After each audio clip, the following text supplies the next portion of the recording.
Salve, salve galera, espero que todos estejam bem, tranquilos, serenos. Mais uma vez essa abertura que já está virando uma espécie de jargão, um bordão aqui do professor Fernandão, né? Em tempos pandêmicos.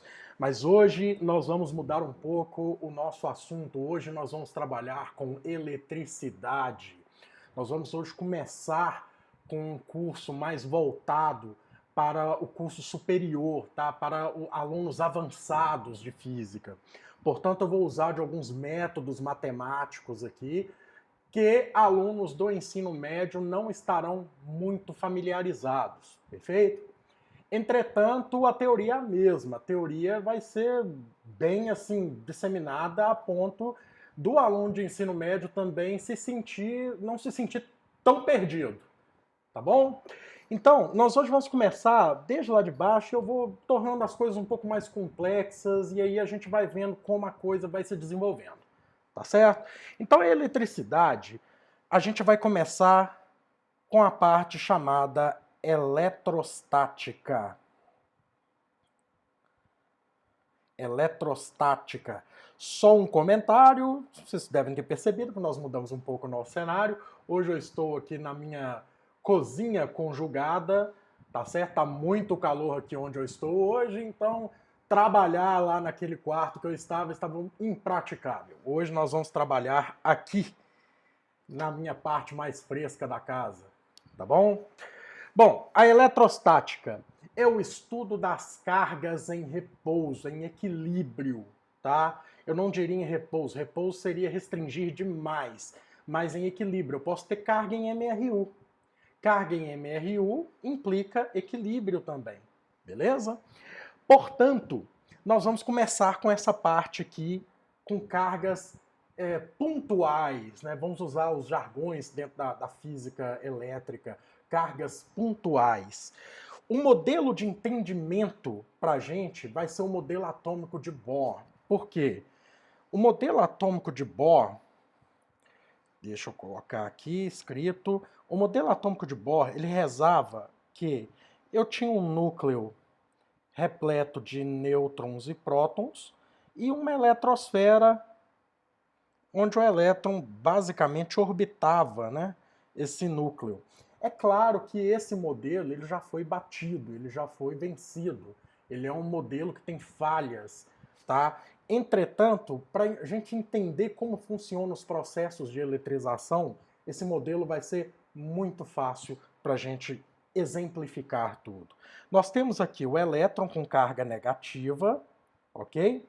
E aqui nós temos nêutron e aqui nós temos prótons, tá? No núcleo. Evidentemente, existe uma força de atração, né? Tanto o elétron é atraído pelo núcleo, assim como o núcleo também atrai o elétron. Olha aí para você ver. Terceira lei de Newton, ação e reação. Esses dois vetores de vermelho que eu coloquei aí, eles têm pelo menos o mesmo módulo. Um atrai um, enquanto um atrai o outro. Beleza? Bom, mas por que eu estou colocando o modelo atômico de Bohr como um padrão para entendimento disso? Para a gente saber que num átomo, é claro que nós estamos mexendo com coisas macro, apesar de estar trabalhando com átomos, mas nós vamos mexer com o universo macro, tá? A única coisa que a gente consegue arrancar de um átomo no modelo atômico de Bohr é o elétron, tá? Eu ainda não estou me referindo à quebra de núcleo. Aí nós vamos entrar em física quântica, não é o objetivo da nossa aula aqui agora, tá? É claro que na prática existem já subpartículas em que a gente consegue cargas mais fracionadas. Os quarks, por exemplo, eles têm cargas fracionadas em 1/3. Só que não é o objetivo dessa aula. Vamos voltar ao assunto que nos interessa. Por que eu estou falando isso? Porque quando você arranca 1, 2, 3, 4 elétrons, ou você insere 1, 2, 3, 4 elétrons, você está inserindo apenas a carga do elétron. Mas como assim, Fernando? Você consegue transferir meio elétron de um átomo? Não. 1/3 de elétron? Também não. Então isso nos dá a ideia de que a carga elétrica, vamos escrever aqui com outra cor, né? sair desse vermelhão aqui, a carga elétrica, ela é quantizada. Ah, Fernando, é física quântica? Não, não. A palavra quântico aqui, deixa eu só escrever aqui, quantizada. A palavra quantizada aqui, ela quer... Opa, sem circunflexo, né, Fernando? A palavra quantizada, ela quer dizer que as energias, elas têm porções definidas, tá? Ou eu arranco um elétron, ou dois, ou três, ou quatro, e por aí vai. Sempre números inteiros, tá? Eu não consigo arrancar um elétron e meio, um elétron e 3/4, eu não consigo isso. Então, baseado nisso, eu falo, olha, você sempre vai transferir a menor porção de carga que você consegue transferir num processo de eletrização é um elétron, tá? E este um elétron, ele tem a carga, eu já vou colocar aqui a carga dele, deixa eu só acertar a folha aqui, ok? A carga de um elétron é de aproximadamente, eu vou colocar aqui só um módulo, 1,6 vezes 10 elevado a menos 19 Coulomb. Ah, Fernando, o que é Coulomb? Bom, eu já falei que a aula é para alunos mais avançados em física. Mas a unidade de medida de carga é em homenagem a Charles Augustin Coulomb, tá? Ou Coulomb, ok? E em homenagem a ele, as unidades de medidas de carga serão denominadas em Coulomb. Isso é física do ensino médio, espero que todos aceitem isso, tá? Então a gente sabe que a carga elétrica, ela é quantizada. Algumas outras coisas que a gente intuitivamente já sabe a respeito das cargas. Bom, eu vejo aqui que o elétron está sendo atraído pelo núcleo, ou seja, o elétron negativo está sendo atraído pelo núcleo positivo. Então vamos pegar uma situação de um dipolo de cargas, um dipolo elétrico. Então, vamos imaginar a seguinte situação. Eu tenho uma carga aqui, que eu vou chamar de carga 1, e não interessa se é apenas um elétron, um próton, não interessa, é uma carga qualquer, tá? E nas proximidades dessa carga, tem uma carga Q2, tá aí. Elas distam entre si, eu vou chamar de valor de R, vocês já vão entender porque é uma distância radial, tá? Essas cargas, então, elas estão a uma distância R uma da outra. O que eu posso afirmar? Essas cargas vão se atrair. Bom, isso é intuitivo já pra gente. Uma carga positiva atrai uma carga negativa, apesar de que eu não citei aqui, mas essa carga aqui é positiva e essa é negativa, tá? Mas vamos colocar aqui que existe uma força de atração. Então, a força que aparece nessa carga aqui, ó, é a força da carga 2 na carga 1. Eu vou chamar de F21. Beleza? Da mesma maneira, por ação e reação, vai aparecer uma força aqui, que é a força da carga 1 na carga 2. Bom, pela terceira lei de Newton, F21 ele é equivalente a F12. Eu não posso colocar sinal de vetor aqui agora, tá, pessoal? Eu estou apenas trabalhando em módulos. Bom, vamos tirar mais conclusões dedutivas, né? Vamos deduzir mais coisas a respeito dessa situação aí. Uma delas é a seguinte. Vamos pegar só uma força. Existe uma força de atração entre as cargas. Essa força de atração, ela será diretamente proporcional à carga 1. Imagina que essa carga 1 é um elétron e um próton. Beleza? Aliás, um próton, porque a carga 1 é positiva, e um elétron. Se eu colocar 10 prótons aqui e um elétron, você acha que essa força de atração vai mudar ou vai permanecer a mesma? Vai aumentar, diminuir? Vai aumentar, né?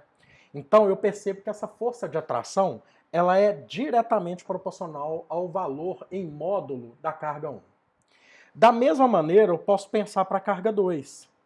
Se eu pensar de forma oposta ao que eu acabei de falar aqui agora, se eu tiver 10 elétrons de um lado e apenas um próton do outro, essa força também de atração vai aumentar.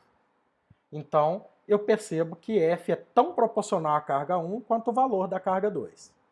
E esse F, ele decai com o quadrado da distância. Ah, Fernando, mas por que o quadrado? Bom, experimentalmente, se você fizer isso, você vai perceber que com o quadrado da distância, essa força vai decair. Beleza? Então, vamos juntar essa xangona toda aqui numa xangona única? A força elétrica entre duas cargas, ela é tão proporcional à carga 1 quanto à carga 2, dividido pelo quadrado, decaindo, né, com o quadrado da distância. Como é de praxe já aqui na física, a gente faz o seguinte: para tirar esse sinal de proporção e transformar numa igualdade, eu sou obrigado a inserir uma constante de equilíbrio nessa situação aí. Essa constante eu vou chamar inicialmente de K, tá? K, Q1, Q2 sobre R ao quadrado. Se você sobreviveu até aqui, parabéns, você acaba de entender a lei de Coulomb. Isso aqui é conhecido, vou até trocar a cor aqui para rosa, lei de Coulomb. Ah, Fernando, mas isso só vale para atração? Não. Isso vale também para repulsa entre as cargas. Se eu tiver dois elétrons, a força de repulsão entre eles vai ser também vai obedecer também essa relação aí da lei de Coulomb. Bom, mas essa lei de Coulomb tem alguns comentários que eu preciso tecer a respeito dela. O primeiro deles é a respeito dessa constante K. O que é essa constante K? Imagina que eu tenho essas duas cargas no meio menos denso possível, no vácuo, tá? No melhor vácuo de laboratório que a gente tem aí, beleza? A gente observa que existe, sei lá, vamos botar um valor bem estúpido para essas cargas. Tem 1 newton de força de atração entre uma carga e outra, no vácuo. Se eu pegar essa mesma distância entre as cargas, essas mesmas cargas e colocar dentro d'água, o que você acha que vai acontecer? Será que essa força vai continuar sendo de 1 newton? Será que essa força vai aumentar? E aí, como é que vai ser? Né? Então, esse K, na verdade, ele é conhecido como constante dielétrica do meio. Constante dielétrica do meio. Por quê? Depende do meio que você está inserido. Na verdade, como eu disse que essa aula vai se voltar para alunos do ensino superior, esse K ele é calculado sobre 1 sobre 4π epsilon zero. O epsilon zero é a permissividade elétrica do meio. Essa permissividade elétrica do meio, ela tem um valor, tá? Esse valor, epsilon zero, para o vácuo, tá? Ele é em torno de 8,854 vezes 10 elevado a menos 12 Coulomb quadrado sobre Newton vezes metro quadrado, tá? E esse valor de K, toda hora eu estou esbarrando aqui, esse valor de K, ele geralmente, no vácuo, tá? Ele também terá um valor quase que similar, tá? Ele terá um valor de 8,988 vezes 10 a nona Newton vezes metro quadrado sobre Coulomb quadrado. Aí, Fernando, qual a diferença? Depende. O que o exercício vai te pedir? Ele vai te fornecer apenas o epsilon zero, então você tem que saber que o K é 1 sobre 4π epsilon zero, tá? Ele vai te dar apenas o K? Olha, o K é basicamente 9 vezes 10 a nona no vácuo. Estou falando no meio mais ideal possível para o tratamento matemático dessas cargas. Perfeito? Bom, uma última coisa para a gente falar a respeito disso é o chamado princípio da superposição. Superposição. Superposição, no caso aqui, evidentemente, de cargas. Por quê? Por enquanto, eu peguei essa situação nossa aqui. Eu peguei esse dipolo de cargas aqui. Eu pensei primeiro numa coisa simples, para depois, deixa eu copiar aqui, para depois tentar levar essa situação para uma situação mais ampla, né? Mais próxima da realidade. E o que seria uma situação mais próxima da realidade? Seria a presença de mais cargas nesse entorno aí. Seria a presença de cargas na vizinhança. Tá? Então, vamos pensar numa coisa, vamos só modificar algumas coisas aqui nessa figura. Suponhamos que exista aqui mais cargas. Eu tenho uma carga 3 aqui, por exemplo. Tá? Eu tenho uma carga 4. Deixa eu ver onde que eu vou colocar. Aqui. Eu tenho uma carga 4 e por aí vai. Como é que eu faço isso?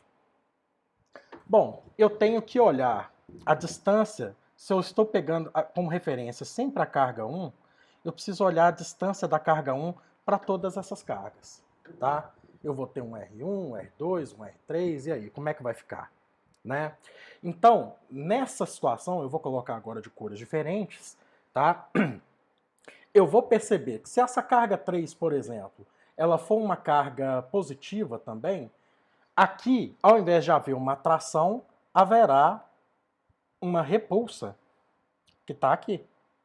Essa seria a chamada força 1,3. É a força da carga 1 em 3. Da mesma maneira, 3 vai reagir aqui, ó, com essa mesma força, em modo, porém, a força 3,1. Perfeito? Se eu for pensar na carga 4, vou botar de azul. A carga 4 é o quê? A carga 4 também pode ser uma carga positiva? Pode. Vamos colocar ela como positiva também. Vai aparecer aqui também uma força de repulsa entre a carga 1 e a carga 4, que eu vou chamar de força 1,4, e, de maneira análoga, vai aparecer aqui também uma força 4,1. E o que vem a ser essa superposição de cargas? Eu vou simplesmente observar a carga que eu peguei como referência. Eu vou pegar essa carga e observar como esses vetores vão resultar aí, tá? Deixa eu ver aqui qual é a melhor posição. Tá aqui. Eu vou observar como esses vetores vão resultar. Então, na verdade, eu terei que achar uma força resultante. Deixa eu voltar para o preto aqui. Eu terei que achar uma força resultante, que é basicamente a soma do vetor 2,1 com o vetor 3,1 com o vetor 4,1. Sempre a força resultante na carga 1, lógico. E como é que eu vou calcular essas forças? Pela lei de Coulomb, que nós acabamos de citar. Perfeito?